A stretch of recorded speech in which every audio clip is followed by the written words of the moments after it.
Alright guys, this is Anthony from Anthony's Customs with the last of the standard figure Marvel Legends 2013 Wave 1 figure reviews. This is the X-Force Wolverine with the new updated paint application with the silverish blue to match Warpath, which I thought was going to be really cool, and it still almost is, but there's a few things that this figure just really falls flat on, of course.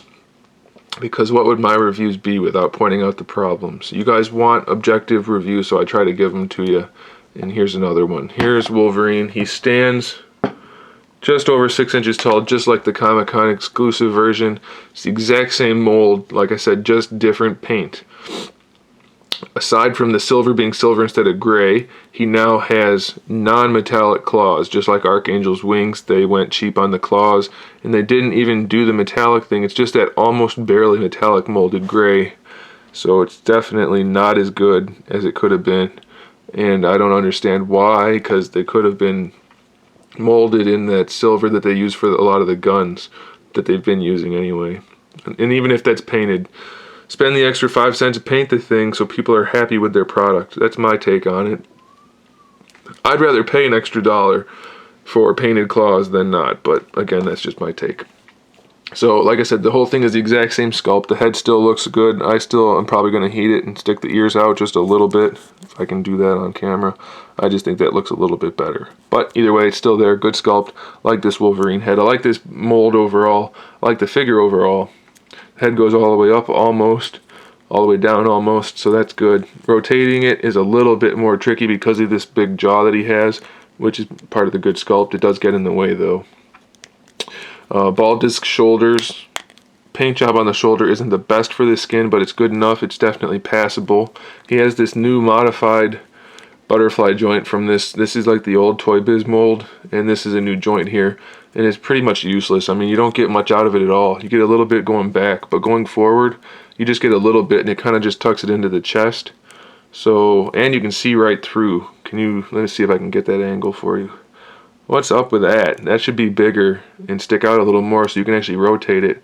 That's poorly executed if you ask me. Bicep swivel, double jointed elbows. This is all painted plastic, it looks like, except for the bicep itself. That's painted and that's painted. Did an okay job. They gave him hair on his forearms, but nowhere else, so that kind of just looks weird to me. Maybe not to you, but it does to me. He's got that newly sculpted wrist and hand, which I really like. It's got the swivel and the pivot. The sculpt is really, really good. Paint job's minimal. There's a tiny bit of shading here and there, but it's still a really nice sculpt. Same on both sides. The claws are still removable, if I can do it. Of course I can't. There we go. So that's a really nice touch, I think, for Wolverine. Even though he's got the holes in his hand, you know, what are you going to do? That is perfectly fine with me. That's part of why the other Wolverine made my top 10 list for 2012, and why this guy is one of my favorite Wolverines, despite his problems. He has this weird diaphragm joint, which is one of the problems because it's not nearly as good as an ab crunch.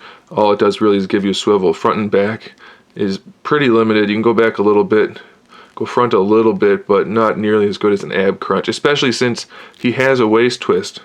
So having two twists is just, I don't get it. Put an ab crunch in there, get rid of that diaphragm joint. I don't think anybody will argue that point, and if you will, then go ahead. Let me know in the comment section below and we'll fight about it. Internet fights are fun. Not really. Waist twist still. Plenty of shading throughout the black with the dark blue shading, which is fine. He's got some shading in the silver, which is fine. So far, the silver looks like it's painted pretty well on this figure. Everything's good. Everybody's happy. Belt paint is still mediocre, but it's passable. He's got the new hips like Bucky, which is fine. Again, it's not quite as good as Bucky because his stick up like She-Hulk, so you have to rotate it funny and then stick the leg forward, which really just ruins the paint scheme here, which is okay because it's already pretty crappy. This is all feathery here and it doesn't line up well. They just did a horrible job painting the lines on the legs. Look at that. It's like somebody gave Hulk the paintbrush and said, go at it.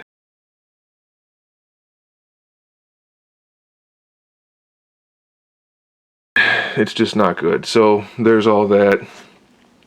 Doesn't line up well. That doesn't even go to the top of the leg there. So the silver paint, though it looks nice, they didn't put it on very well at all for the legs. Waist up, you're okay. He's got the double jointed knees, of course, and you already saw the hip stuff. He's got the shin swivel right there, ankle pivot, and the new rocker. Good sculpt for the boots. Can't get the foot up very far though, so that will inhibit the articulation, imposing a good deal. You can't get much more than flat-footed. Goes that way fine, but it is pretty limited. So still, I do like this Wolverine, but be aware of those problems. And there you go. So Wolverine's probably one of the better figures from the batch. Thanks for watching, guys. Stay tuned for the Build-A-Figure of the Wave.